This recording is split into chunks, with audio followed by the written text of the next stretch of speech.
Oh, good evening, everyone. We want to welcome you all to our panel discussion on this evening. Our panel discussion tonight is about breaking the silence, addressing mental health in the Black community. We try to host these panel discussions on a quarterly basis.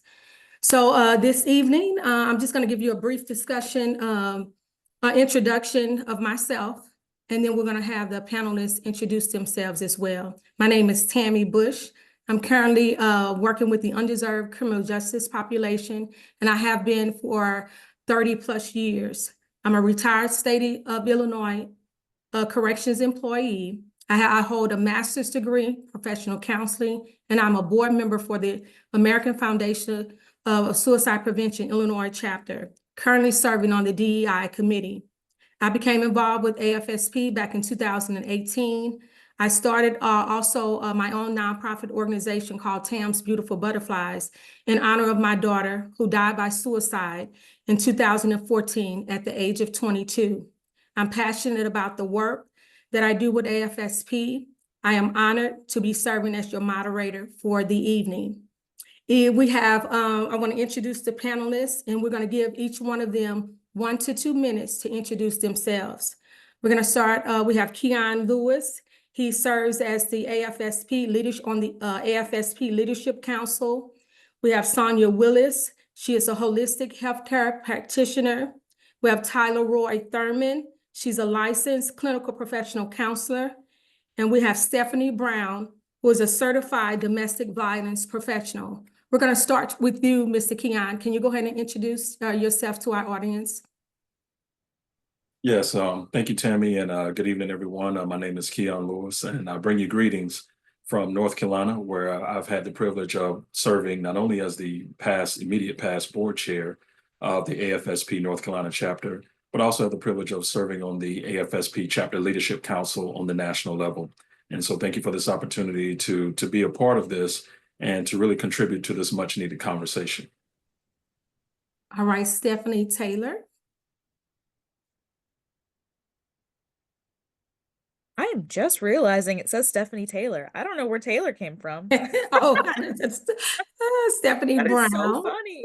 Yeah, Yep, no, it's on my Zoom. yep, Stephanie Hi, Brown. hello guys. I am the certified domestic violence professional who works with Harvard House as the prevention advocate. I've been there since May of 22. I actually just got certified May of 23, and I just renewed my license recently, so very exciting. I work with youth in the community, college age all the way down to pre-K on, advocating for education on domestic violence. And so with that, I also just am really happy to be here. I'm happy to be a representative for what I do, as well as being a survivor of some stuff, in my mental health, and I'm happy to be here. And I'm happy to be here. That's it. All right. All right, thank you, Stephanie. We're going to go ahead, Sonia Willis.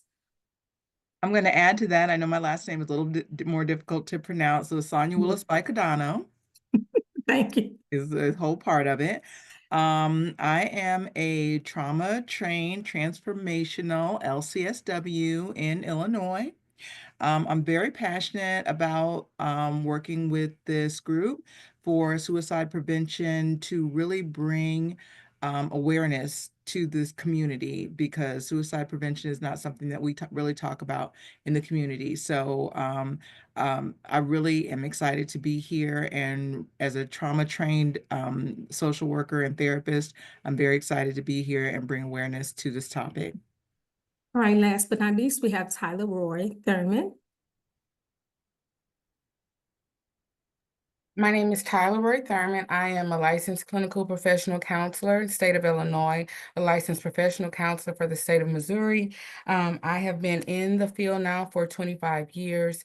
I am, and on a limited basis, I am a provider for the behavioral health unit at Southern Illinois Healthcare Foundation, where I service children, adults, adolescents, and adults. And I also have a private practice in Swansea, Illinois, where I offer individual, couples, and family therapy. As I stated, I've been in the field for 25 years. One of my areas of specialty is trauma treatment. I hold certifications as a certified trauma professional for adults as well as children and adolescents. When I'm not providing direct care services, I enjoy, part of my passion is being able to pour into and do community outreach and education for underserved communities. So this is my first time as a panelist, and I'm very excited to be here and partake in this conversation. Thank you all so much for being here this evening. As part of the DUI committee, we're passionate toward increasing awareness, representation, and fairness to create a safe and welcoming space to foster change and better reflect the communities we serve. AFSP recognized the importance of addressing mental health in the Black community as a crucial aspect of diversity, equity, and inclusion efforts. So tonight, due to the rising numbers of suicide rates in the Black community, this is an important discussion we will be having on this evening. So we're going to transition into the panel discussion. But before we do that, just want you all to know that if you have any questions, you can drop your questions in the chat.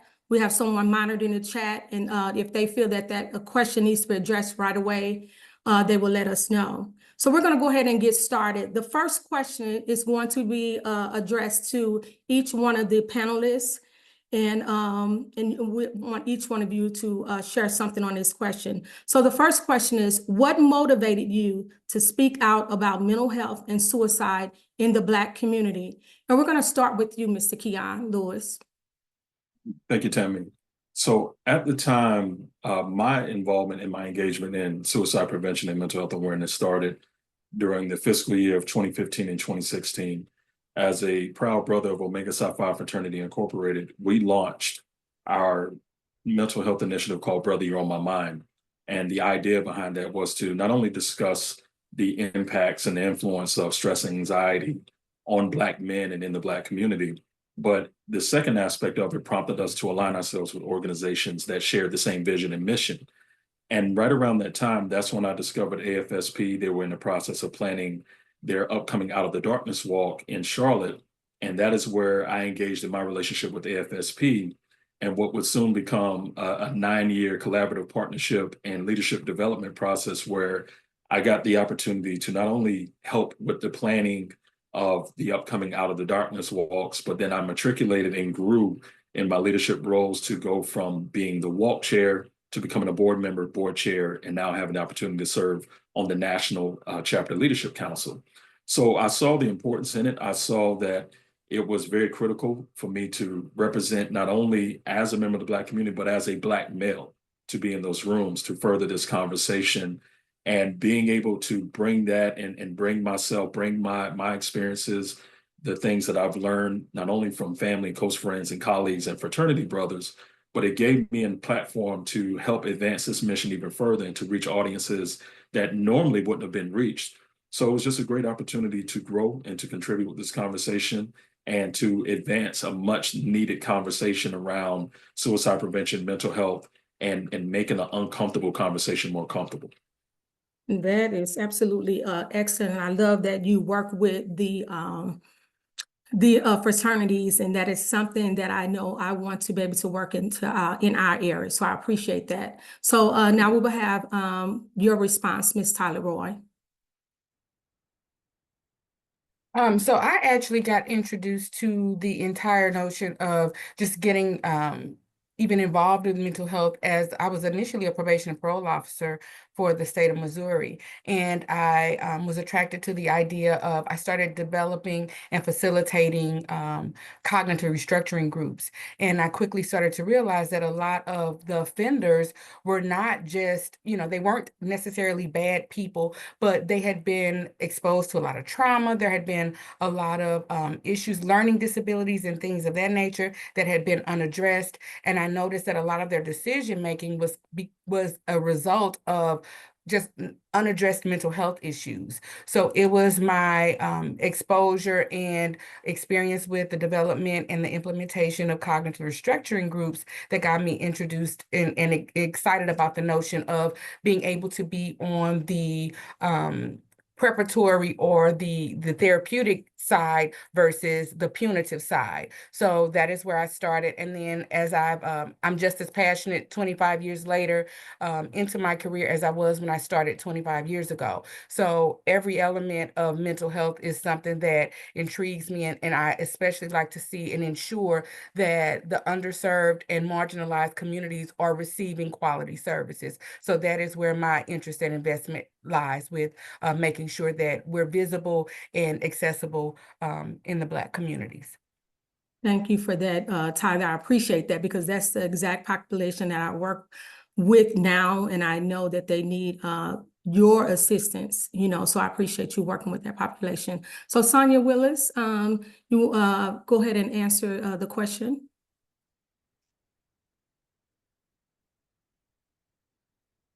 You're on mute. There you go. So as a parent and a Christian counselor and a trauma therapist working with a variety of patients who are just in pain and who are survivors, I saw a need for a voice that just wasn't being heard, and that's aching and just needed a light to be shined on it. And that's really what kind of brought me to this. Uh, One of the persons who is involved on the panelists um, brought me to this, and I really thought that this would be something great for Black History Month, to bring the light to this, our community, just because, we see something, but we don't say something. It's always something that we just kind of hush and, you know, go to the back room or don't speak about out loud. And I continue to just be a proponent of, if you see something, say something. And so really, I just wanted to bring that light and shine that light to let that voice be heard. And that's really what brought me here. Okay, I love that, because we know in the Black community, and all of us probably have had that experience where it's not talked about, at the dinner table. So I'm glad we're having this discussion on tonight. So Stephanie Brown, you want to end with the answering the question for us, the first question? Yeah, I'm glad I was last. I had time to really think, Mhm. my the biggest reason I'm here is because of my experience in college. I'm a firm believer that I probably shouldn't have went. I'm happy that I did it. I'm happy, I got through it. But those are some of the toughest years of my life as far as my mental health. At one point, my room was so dirty, it just you couldn't see floors, or you couldn't see anything, right? And so I had a lot of times just trying to figure out like where I was in my life, what my identity was, going to a predominantly white institution all of my life, and finally being around other people that look like me was so important. And I went into therapy twice, and each time it was hard finding someone that understood like culturally where I was coming from. And so it just turned me off of that for years. And then COVID happened, and it just was rough. I finally got medicated. I'm doing good. I went to therapy. And I just really am here for the kids, for people that are like me, for the teens, for our young adults, for our kiddos in school. And that's what I do a lot in Harbor House. I do a lot of education in classrooms. Today, I was just at a middle school all day talking to kids.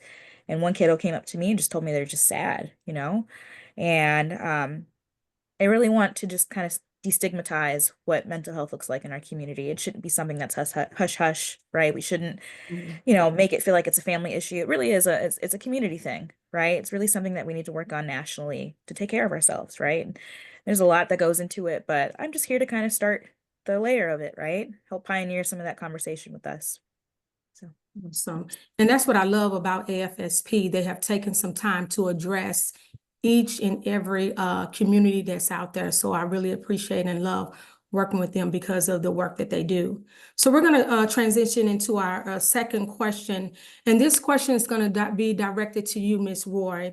How do you think the Black community can work to break the silence and stigma surrounding mental health?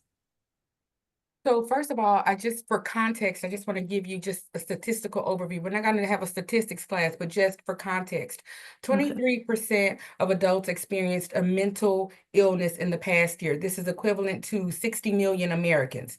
300 million people globally are living with depression. And that's 18 million Americans. That's in any given year. That's how widespread depression is. It's the primary reason for why someone dies of suicide every 12 minutes. That's 41,000 people per year who die from suicide as a result of depression. 1 out of 5 children are suffering from some kind of mental, emotional, or behavioral disorder. This includes Tourette syndrome, ADHD, depression, anxiety, Asperger's, some form of the spectrum disorder. And out of those children, only 20% ever receive any kind of mental health intervention. Okay, so we're talking 1 in 5 children, but only 20% of those children are receiving any kind of medical attention or mental health attention. So what do we do? So one of the things that we need to do is we need to start eradicating some of the antiquated or outdated stereotypical ideas of what mental health issues look like. It's someone who's mentally ill is not necessarily that, the homeless person who's pushing the buggy down the street with 50 layers of clothes on. It's not the lady who's necessarily sitting on the bus stop talking to herself. So we have to understand that when we're talking about mental health, it expands beyond just anxiety and depression. We're talking about the teacher who's dealing with bipolar disorder. We're talking about the pastor who's severely depressed and contemplating suicide. We're talking about the primary care physician or your child's pediatrician who's dealing with anxiety disorder. So we've got to expand when we're talking about mental health and what it looks like. We've got to go beyond just the depression and anxiety. We've also got to look at area or demographic specific issues. When we're talking about marginalized and often overlooked and underserved populations, Black communities, we're talking about a greater prevalence of domestic violence, community violence, foster care involvement, substance abuse exposure, systemic racism. We're talking about some of those things that are more specific to the Black community. So we've got to be prepared to address PTSD, collective traumas, grief and loss issues that may be more rampant in those areas, separation and abandonment issues that come along with foster care placement or disrupted homes. We've got to normalize mental health checkups just like we do regular immunizations, regular physicals, regular mammograms. We've got to normalize it so that it's not so ostracized and there's not that shroud of shame that comes along with wanting to seek services. The best measure, a lot of these disorders are treatable, but they've got to be diagnosed first. So when we're talking about mental health, we want to take a preventative step, a preventative measure. We want the focus to be on early detection and preventative measures as opposed to always having to respond in crisis situations. Okay, I love that. So does any of the other panelists have anything that they want to add to what Ms. Roy has stated? I like what she said about normalizing it. I think that leads into the question that I had about cultural pride and the need to prioritize. I think that makes it everything because, again, in our community, it's something that is hush hush. That's something that we just don't talk about. If we could normalize it and make it something that's just more regular, something that we just added to our everyday information and something that we shared every day at the dinner table or when we were just, speaking amongst one another, then we could be able to, it wasn't something that we were ostracized about or, snickering about, then it would be something that we could get more information, and information is power. The more we know, the more we could do to help one another with it. So I think that would help if we could normalize it a little bit more. Right, and anybody else want to add anything? Because I I would, also, oh, I'm go sorry. ahead, Ms. Solid.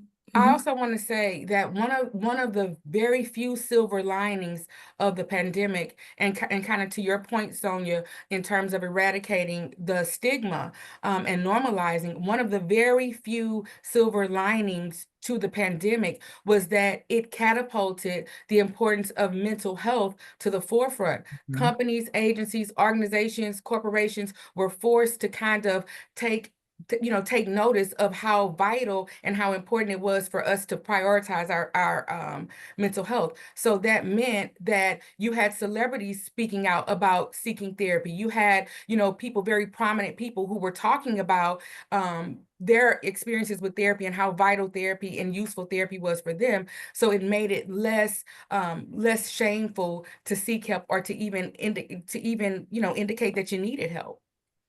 And to that point, people who look like us were able to say it. And Absolutely. sports figures and stars. Yes, you're absolutely right. And I want to add, just say, and that comes with encouraging open and honest discussions about mental health in community settings as well, and even establishing support groups, especially in the Black community, to share those experiences, and even at the dinner table, sharing those personal stories, our own personal stories at the dinner table as well. So I just wanted to add that also. So we can move on to our next question, and that question is going to be addressed to Miss Stephanie. Stephanie, here's the question. What are some common barriers that prevent Black individuals from seeking mental health support, and how can we address those barriers? So I sat down and I really thought about this. I have a list of 7 things that just came up to mind after thinking about it. Number one being historical trauma, right? The mistrust of the healthcare system, right? The whole legacy behind the godfather of gynecology is disturbing. You can do a little bit more research on it, but he tested on African American slaves, on women in particular, and we still use his rhetoric and the ideas behind gynecology to this day, right? Isn't that upsetting? Being a Black woman giving birth is very scary, right? Being Black and being in pain at the doctor is scary, right? Is my health issue going to be taken seriously, right? And that moves me into systematic racism, discrimination, right? The mistreatment of Black individuals in general, as far as misdiagnosis, as well as testing, right? The Tuskegee Airmen is a huge thing with the syphilis case, right? Moving into stigma surrounding mental health, right? There's a lot of cultural norms that we have. The emphasis of strength and resilience and discouraging the seeking of help. I love that our people is so strong and able to be resilient, but it's also okay, to seek that help, right? Lack of access to culturally competent providers. That's a big thing. I am a firm believer that I need, for the time being, like truly like a Black doctor, right? That's really important to me because I wouldn't have to sit down in case something about race comes up. I can have that conversation without having to educate all the time, right? It's wonderful to have to see providers that look like us. Financial barriers. I mean, the whole idea of generational wealth is insane. It's tough for us. We haven't really had that opportunity as other folks in this country. And because of that, there's a lot of lack of insurance coverage, of the lack of availability and accessibleness for therapy. And then religious and spiritual beliefs. Sometimes we just are raised to believe that prayer is the only answer. And I think a combination of both prayer and practical help is also good, right? And then lastly, the criminalization of mental health issues of Black individuals, especially men, are often more likely to be criminalized for their mental health crises after receiving proper care. That's a big thing.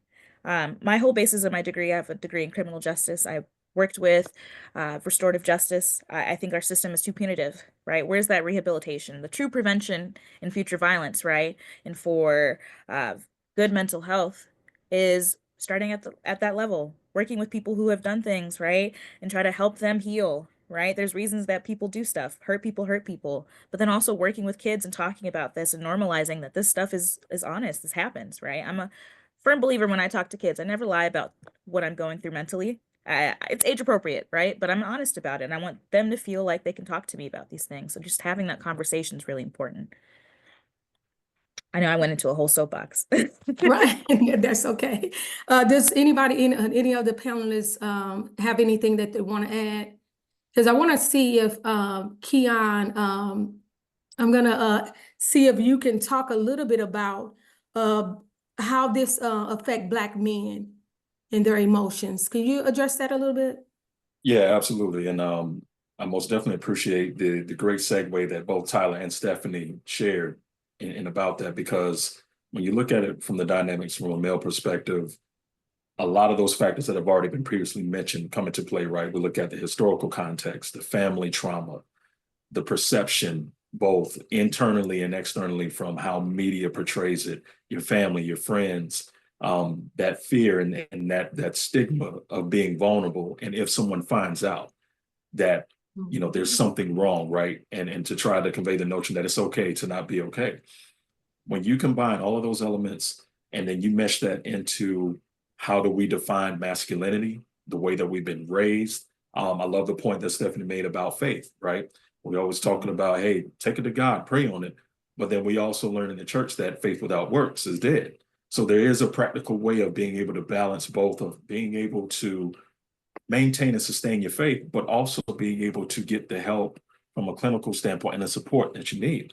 So yeah, there's a lot of factors that come into play. And then, you know, when we look at it statistically, when it comes to men, right? Looking at it from a stat standpoint, Black men are right around 4 or 5 from the data, because it, you know, pretty much highlights the Alaskan Native population, it's non-Hispanic American Indian population that have high rates, non-Hispanic white men, other Pacific Islander, non-Hispanic multiracial, and then Black men falls under them. But what we have seen over the course of the last decade is that now Black men are becoming 4 times more likely to die by suicide than any other race. So what that shows is that something has changed. The dynamics have shifted. And then you add on a global pandemic that has exacerbated all of these things, in which we've had a lack of access to, a lack of faith in healthcare and all those dynamics. And then the lack of Black clinicians and therapists who look and talk and feel like us. Yeah, it can create a significant amount of barriers. So there's a lot of things that comes into play when you think about it from the scope of being a Black male and being comfortable with being able to have an uncomfortable conversation around mental health, around suicide prevention. And so it just requires a lot of platforms such as these to be able to share transparently and be able to share honestly without being judged. But it also starts at home. It starts in the barbershops. It starts with our fraternities. And it really begins to help break down those walls and those barriers to be able to help advance the movement, to help advance the support and the services that are needed for Black men. Absolutely, I agree with all of that. And just the specific thing, fear of being labeled crazy is a big, huge thing. So we have to, those that are on, we have to get away from that, you know, calling people crazy, because that stops them from getting the help they need, that being labeled and stuff. So we're gonna move on to our next question. It's gonna be addressed to you, Keon, and it leads right into the specific things that you just got through talking about. And if you want to add some additional things, in what ways do cultural norms and expectations of masculinity and femininity impact mental health in the Black community? Yep. So to put it in perspective, right, you think about coming up in a home, and there's so many different variables, whether you grew up in a single parent home or you had both of your parents or you were raised by your grandparents. All of those factors come into play, along with the community construct, the social political environment. A lot of those things like really kind of directs what those cultural norms look like. Not to mention just the conversation around mental health, right? And you know, you made an excellent point, Tammy, when we talk about the stigma and the labeling of someone that's crazy, and where a lot of us coming up in Black homes have had that relative that someone may have pointed out and said, "Oh, he's crazy or she's crazy," you know, just that's just the way they are, not realizing that it may have been, you know, a diagnosis, PTSD, especially for those of us coming in and growing up in homes where we had close friends and relatives who came through the military ranks. that brings in a whole nother factor, a whole nother dynamic that needs to be analyzed and reviewed and really talked about. But yes, those cultural norms play a huge factor on our ability to, number one, have the conversation around mental health, but number two, how do we go about seeking the care that we need and getting the support within the home to say, hey, here's where we can seek guidance, here's where we can get the help that we need, because that is where the comfort begins. Because very rarely do we feel comfortable enough to speak about these dynamics outside because we don't want people, to invade that privacy per se. So from a cultural standpoint, the way we're raised, it teaches us to keep that guarded, to protect, and hey, what happens in this house stays in this house type mentality. So you don't want to share that. So all of those things play an enormous factor in how cultural norms impact our ability to have the conversation around mental health, but also to seek out the care that we so diligently need. Yeah, and exactly. And discourages Black men or women from expressing their emotions and even getting the help that they need. So do Right. we have anybody else from the female perspective that want to add something to that conversation? Anybody? We'll move on to the next question. Okay, I will add just a little bit okay, go ahead, Ms. because that was actually the question I was supposed to answer. So thank you, Keon. Since we're at the halfway point now, I won't have to spend too much time on it. But I will just say that adding to what both you and Stephanie added to as far as cultural identity, adding to our spiritual practices, a lot of us grow up in churches, and that's where we learn our cultural identity, and where we're supposed to say and what stays in what goes on in the home stays in the home, and what we're not supposed to talk about. And it really is, again, coming back to what Tyler said, just normalizing it. And I just will keep repeating, if you see something, say something. And it really just has to be that, because the more normal we can make it, the less crazy it will be, because it will Right. be just something that's normal. And the more normal it becomes, the less ridiculed it will become, and the more that we can do something about it. All right. Yeah.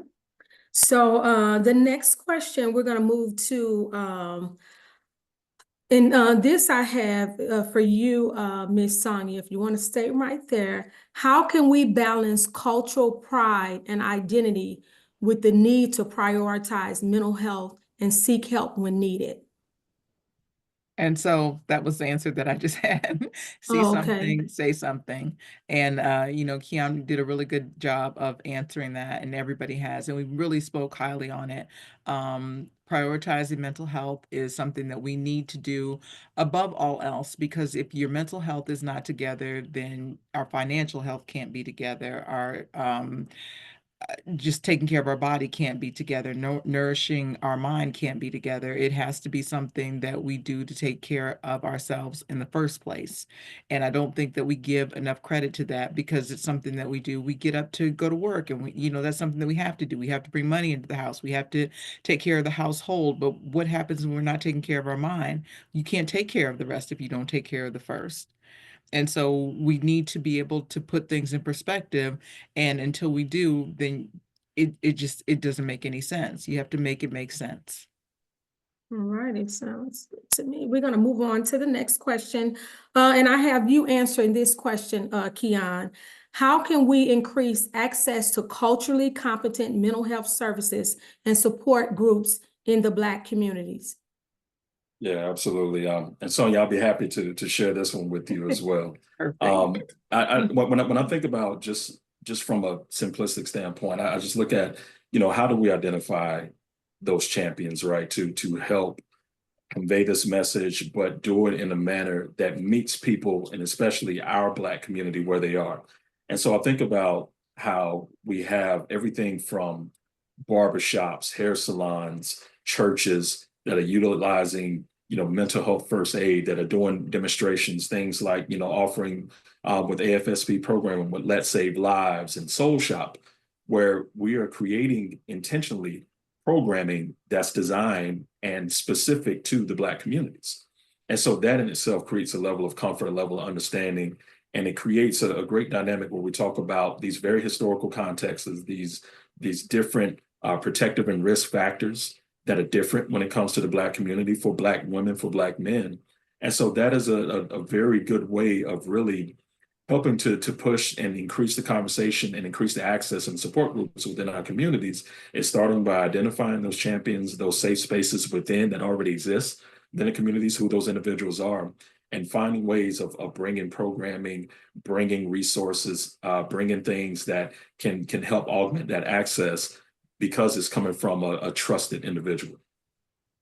All right. And then also just want to add to that, and then that also means us collaborating too with some of these Black-led organizations, churches, and communities centers to provide those mental health services. And I think the more we get involved into the community, the more we can help save lives. So our next And question. if I can just add to that, You want to Tammy? add something, Sonia? Okay, Yes, go since ahead. Keon offered to share with me. Okay. I'm gonna say I'm gonna focus on the word that he used, intentional. If we Okay. really focus on that and be intentional with what it is, it's not just creating a mental health space, but it really is intentional for this community and making it something that we can relate to, so that it's somebody that looks like you, that is speaking your language, that really can relate to you, that speaks to your spirit, that helps you to connect to where you need to be and move like you need to move and do what you need to do so that you get to where you need to get to. That's what's going to make the difference to get us to where we need to be. Absolutely. The next question, what role can technology play in increasing access to mental health resources and support for Black individuals? Stephanie, can you take that question? Absolutely. I think that we're very private people. I really, truly, I really do, and because of that, there's a lot of stigma about reaching out for mental health. And so I think technology has done wonders about keeping it discreet.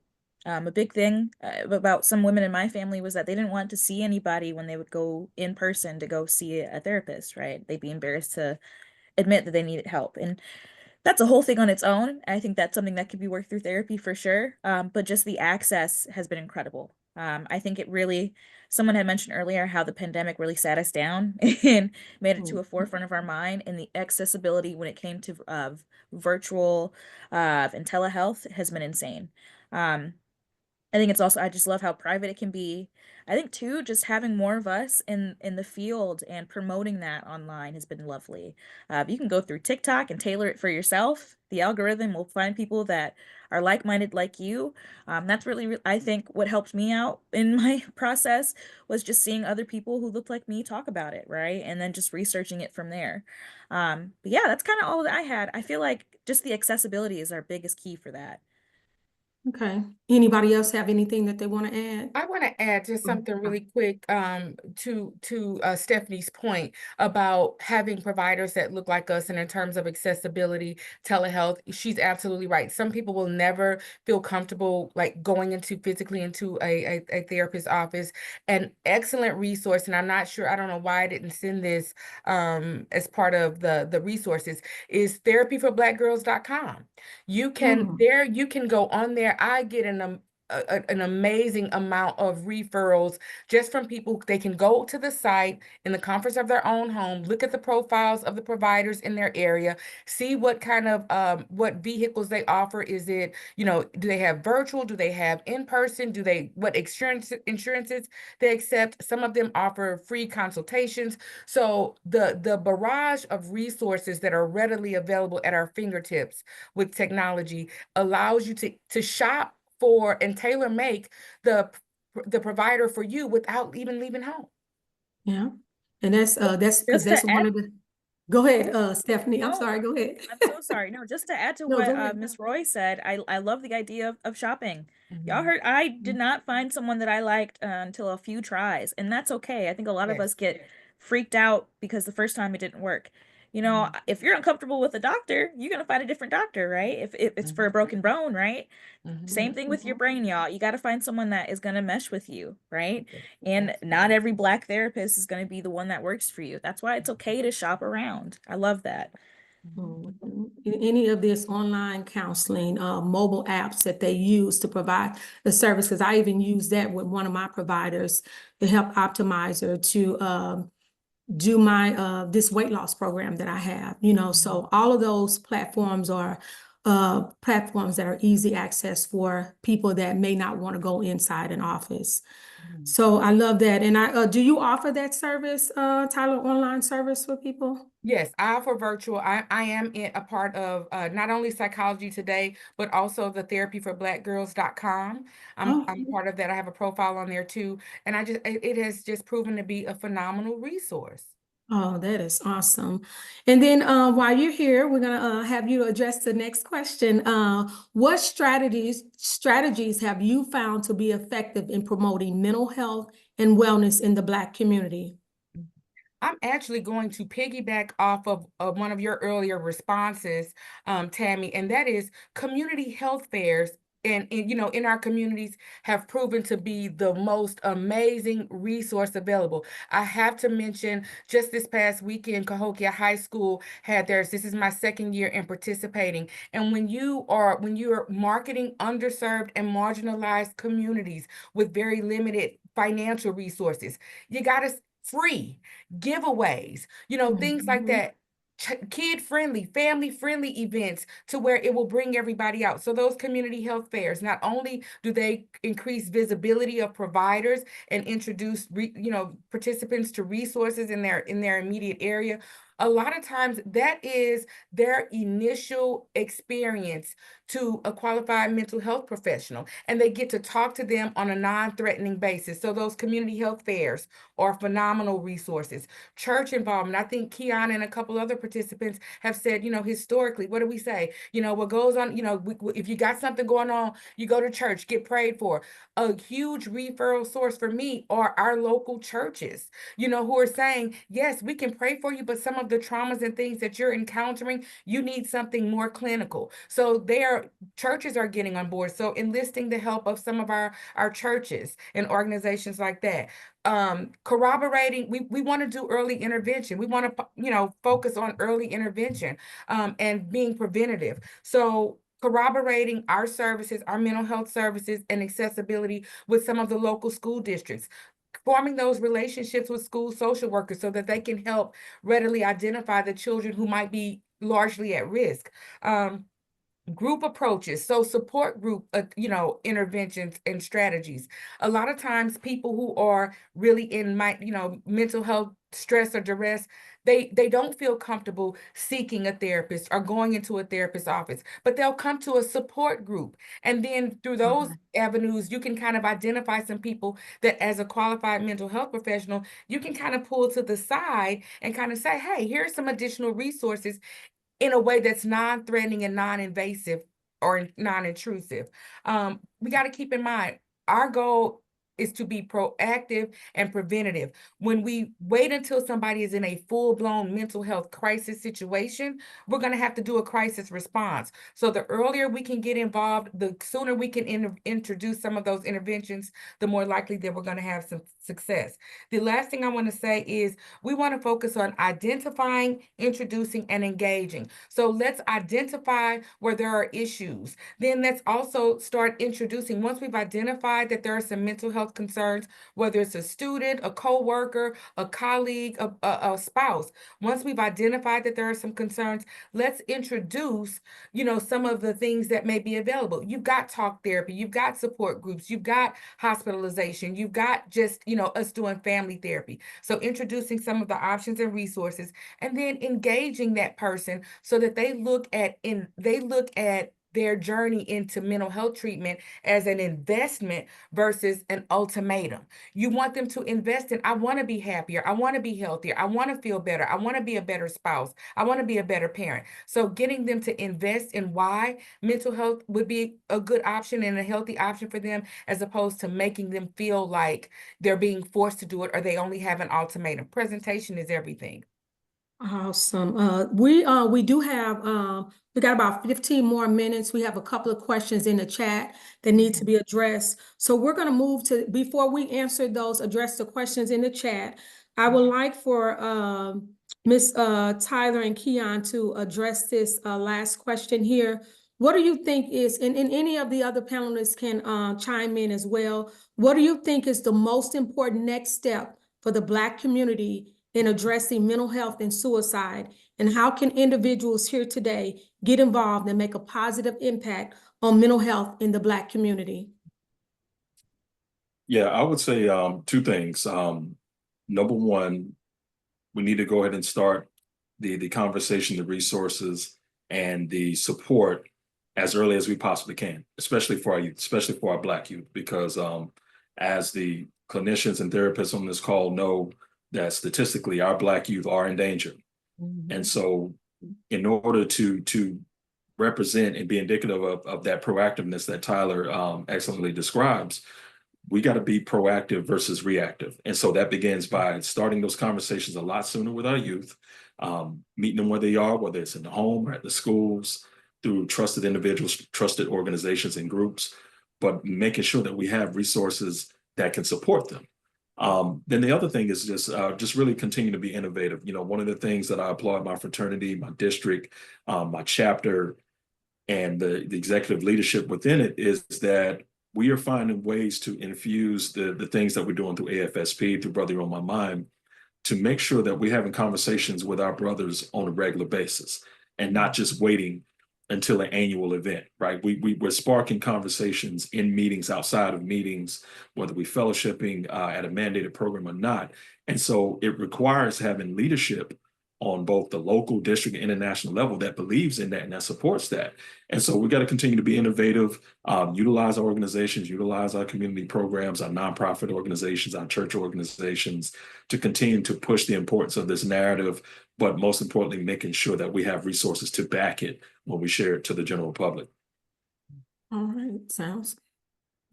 Anything anybody else want to add? You want to add? Tammy, I think Keon was over here looking at my notes. Yes, I said, I think he covered everything. I think he did. You know, offering more safe spaces. You know, more less. I would say less clinical, more inviting, so that it's not so somber and it's conversations. It's a comfortable place to have these conversations.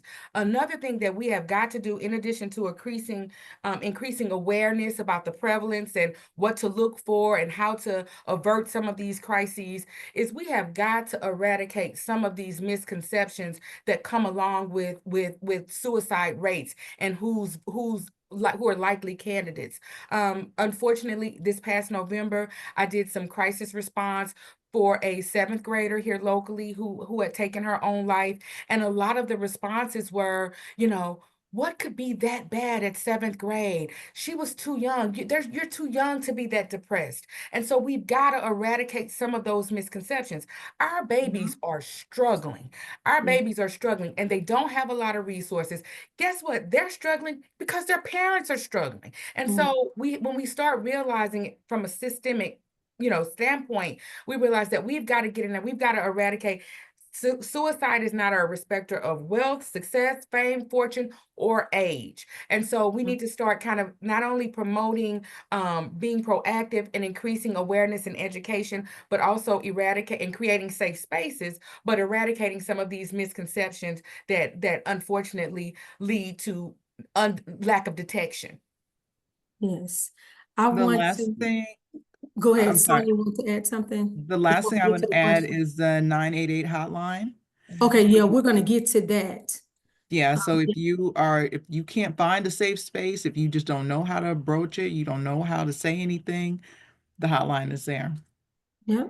So, when we'll add a slide at the end to share some of those resources. But if we want to address some of these questions, and any of the panelists can address the question. The first one that we have in the chat is, what should a person do when the therapists leave the organization? It happens often, is what the question is. What should a person do when a therapist leave the organization?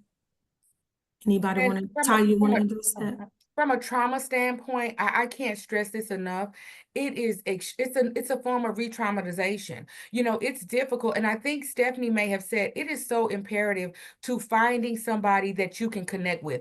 How well you fare in therapy is largely connected and contingent upon the relationship that you have with your provider. So a lot of times people are coming in crisis, they've experienced traumas, they form bonds and relationships with their practitioner, and then unfortunately for whatever reason they leave, and that's a form of re-traumatization. A lot of times some of that can be lessened if there is a good transition plan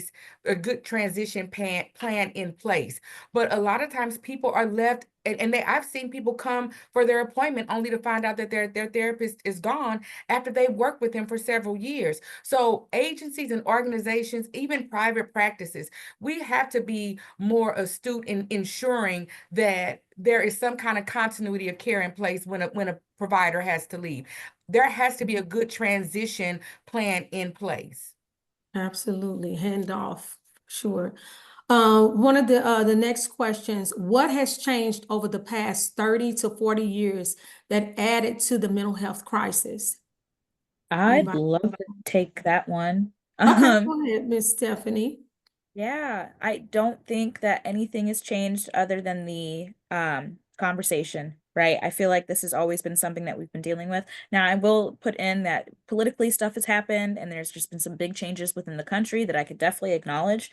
But the access of technology and to talk about it has really helped put that conversation to the forefront of our mind, right? This has always been something that's happening. Right. There's always been issues with kiddos. There's always been stuff going on with our families, right? But because it's just have been not talked about, right? It's been sheltered. And I really do think that just that conversation in the media has really kind of put that in our faces lately, especially with our kids. I think they're raised with technology, right? They're raised with the access online. And so I think they're getting it a little bit faster sometimes than we are. Yeah. Anything else, anybody? Okay, how do you know if you need a therapist? Can anybody take that? How do you know if you need a therapist? I'll say a couple things. If you're asking the question, you probably would benefit from at least speaking with one. And it's one of those things where you'd rather have it and not need it than to need it and not have it. And keep in mind that seeking therapy, even for an initial consultation, doesn't require you. I mean, you're not committing to 10 years of therapy. So sometimes erring on the side of caution. So if I have some concerns, if I'm not feeling right, if I feel like I'm having more than just a case of the blues or whatever it is that I'm dealing with is causing disruption to my quality of life, you probably just want to, just for the sake of feeling safe, just having an initial consultation. You're not bound to like any number of sessions, but you might want to commit to 2 or 3 different sessions just to see and explore the option if that's something that you're needing. It does not, I tell people often, going to see a therapist does not mean you're crazy. It often prevents you from going crazy. Absolutely, I agree with that. So the last thing is that I want to say I appreciate each and every one of the panelists that joined us on this evening.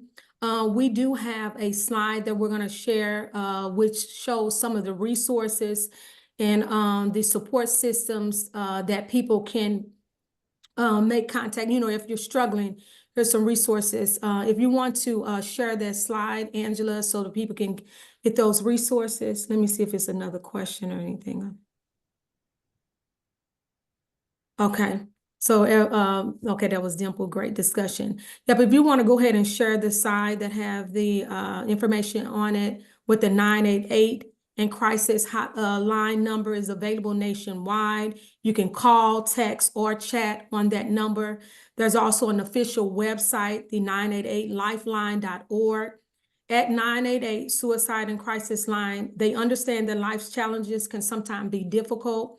Whether you're facing mental health struggles, emotional distress, alcohol or drug use concerns, or just need someone to talk to, there's caring counsels available for you. And you can and just know that you are not alone in this. You have all of the individuals that are on here tonight to be able to assist you. You know, the information is on the website for you to be able to contact and reach out to any of the panelists that are on here this evening.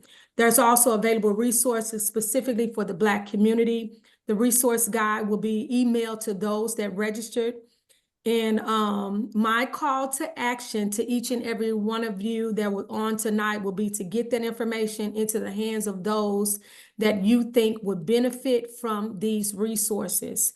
AFSP is also another place you can connect for those resources. And if you are interested in becoming a volunteer, please make sure you reach out.